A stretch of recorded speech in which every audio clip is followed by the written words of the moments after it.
In the collection of time that we are experiencing, go.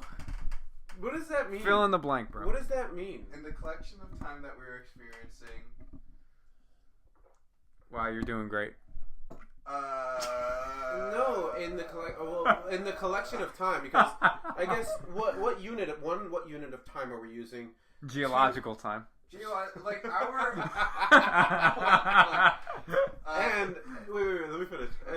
The unit of time and what are we classifying as experience? Are we talking internal experience? I don't want to go do a consciousness debate, bro. Well, yeah, I think. Hold on. Go. Can I go?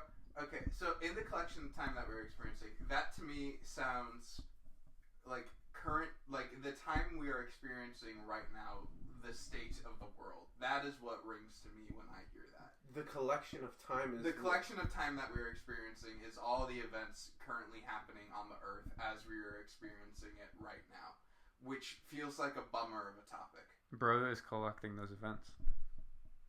Am I not? You're collecting I'm those collecting events? those events. I'm collecting that time. And then you're talking about how you're experiencing them. But time in and of itself is so broad. It's such a universal topic that it almost begs you to dive into this consciousness talk that you're dreading so dearly. I'm not dreading it. It's not a 5-minute video. I don't know. It's a consciousness talk. It's not a 5-minute video, says again. I said that with so much sass. You really did. Let me say what I was going to say. That was a period, Queen. I was going to say, it's not a 5... Like, we did this with Luke and Sanibel. It was like an hour and a half, and then we were all like, damn, no one has any idea what consciousness or experience actually is. You know, we talked about all sorts of it. He said it was like foundational. It's baseless. I'm raising my hand. Yeah, and that's why we're moving away from consciousness. Go ahead. Well, that's why I'm also moving away from consciousness, because I'm thinking about, like, in terms of the collective time we are experiencing, right? We are all experiencing time right now. This moment is us experiencing time. And there is stuff happening on the other side of the earth that we are not experiencing and we will never experience, and that is someone else's time. But because we have the ability, we're people who have the ability to communicate, and advanced people have the ability to communicate over the internet and like share these experiences that otherwise we would never be able to see like 400 years ago, right? Because you like barely know that there's stuff over there. We are collecting time because we're able to collect the broader human experience through technological means. So we're like collecting other people's times by experiencing their stories and like listening to like their history as it is currently unfolding. Bro said I'm data mining. So I also got aliens out of that because you're like, hey, people on the other side of the planet. Not that they're aliens, but like I just got like, okay, so lizard people, it's the lizard people. Stop. If we were aliens, we would be collecting their time. Well, that's what I'm saying. So we communicate with people that we wouldn't have. So like, if we then expanded our communication farther to potential, but you know, we would have more time. We're on aliens now. I want to be on aliens. Here's the thing: as a collective unit. Like all of us, we would have more time. We have more time because we would have the knowledge of more. I see your approach to collectivism. Right. Okay. I like that. I think there are flaws. I'll point some flaws to my own logic because we are not experiencing it ourselves. We're only hearing about it. So like, it's not a shared experience. It's just like the knowledge of an experience. It's a shared knowledge of an experience. It's a shared. But how that knowledge? But that's the thing with experience that's so finicky is like.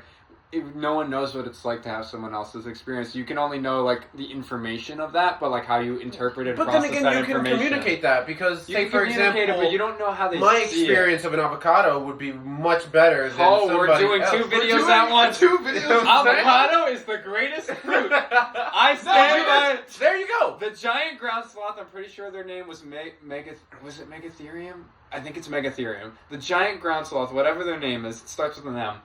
They loved avocados too. They ate them directly off trees. Now we did maybe, you know, we kind of got rid of the giant ground sloth, and you know how we did that. But okay, but like a lot of guys, you love avocado. Why does look? And I'm sure I haven't seen a giant ground sloth. You would love a giant ground sloth. I'm sure I would. They sound lovely. Just because one guy that's their favorite food, I don't know that means it's the best food. I don't know if that means the I said avocado greatest is fruit, not the best food. Greatest fruit. Shut up. Greatest Shut fruit up. is a good distinction because think about it though. You can eat them with a lot. You can eat them with toast, like you would jam. You can eat them with savory foods like rice and beans, and have that be That's what I'm saying. a very particular portion, a healthy. You healthy. can put it on your cereal. There you go. I mean, that's a choice. No. That is definitely a No, choice. you know what a choice is? An avocado and a spoon, and just go into town. That sounds Your mom did that earlier. Did you see that? She did that. She took the rest of the avocado out of the skin and ate it off with a spoon. She knows what's up. Okay. I was appalled. That is fascinating. You've never That is had an avocado. fascinating. You've told me, I'm pretty sure they've had an avocado and a spoon and gone for it. But no. I'm pretty sure you've told me that. Okay. But no, I never have avocado only by itself. What's your I have it with pushback? salt. Raising my hand again. Yeah, what's Well, your pushback? I don't know if I have pushback because, full disclosure, I don't like fruit. I like Not even a blueberry? because I'm like allergic to You everything. don't like bloobs? Bloobs are I great. don't love bloobs.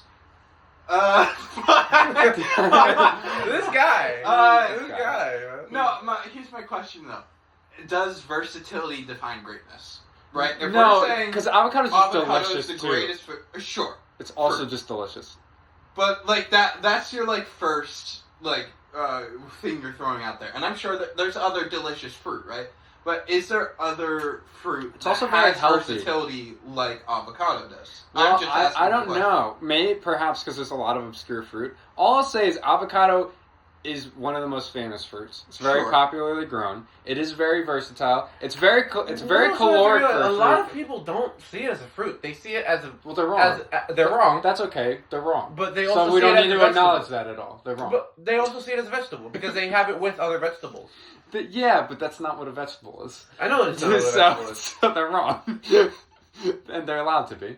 It's not what people think is the greatest fruit. The question is, what is the greatest fruit? I think avocado is the most versatile. I think it's delicious. I think it's But then what very about healthy. tomatoes? It doesn't have as much Tomatoes, sugar. they're the same effect. I don't think Oh. I don't know if they're as versatile. I do think tomato is a contender, actually, now that I think about it, because it's involved in so many other, like, baked foods. You're not wrong because it's involved in pizza. It's involved in pasta. ratatouille. Like in any pasta. Pastas. Look at, hey! Ratatouille. Hey, Ratatouille! You make a good point, and I think the best Pixar movie.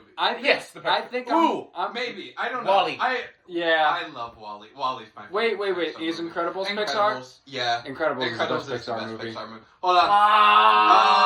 Yeah. Incredibles first, WALL-E and Ratatouille tied for second. Yeah. Fair enough. Yeah. Fair enough. Incredibles is the best Pixar movie. That's just objectively true. Oh, but I love The WALL-E first and one, the Ratatouille. second one, we don't talk about. It that was one. fun. It was alright. It was We fun. don't talk about Bruno. Yeah. It was We don't talk about it. alright. We don't I haven't talk seen the second about one, Yo, actually. Brooke is so useless. Wait, do you know about this? I do know about that. You do know about Brooke is So for context, Brooke is just some random like 13-year-old on the boardwalk, and Brooke, just by these the way. two 13-year-olds walk by, and they're like, "Yo, Brooke is so useless." Well, okay, hold on. These 13-year-old boys, Yeah. all right, talking. So first of all, justice for Brooke. I'm sure those two little children are awful. But like, what use does Brooke have to have for you, young man? What do you need from Brooke? Let's not go into that conversation. So, Awful children, awful. Well, children are awful. If I see children, if I'm walking on one side of the street and I see children, You're relocating. I'm going on the other side of the street. That's fair. They're going to roast me accurately Right. if I stay. Yeah, that guy's balding. Yeah, that guy, dude, that guy's so old. What do you mean? He's Do just you a know kid. like the John Mulaney clip where it's like, haha, that guy has feminine hips. Yes, It's like talking about 13-year-olds roasting him. It's like that. Oh my God, I going love back that. to human collectivism of time. Wait, but avocados though. No, Well, that's where I'm going with this. Yes. And we're going back to human Let him collectivism talk, of let time. him finish. If we're talking about the experience of humans in all that we can collect together, would you say that most humans would say that avocado is the best fruit? No.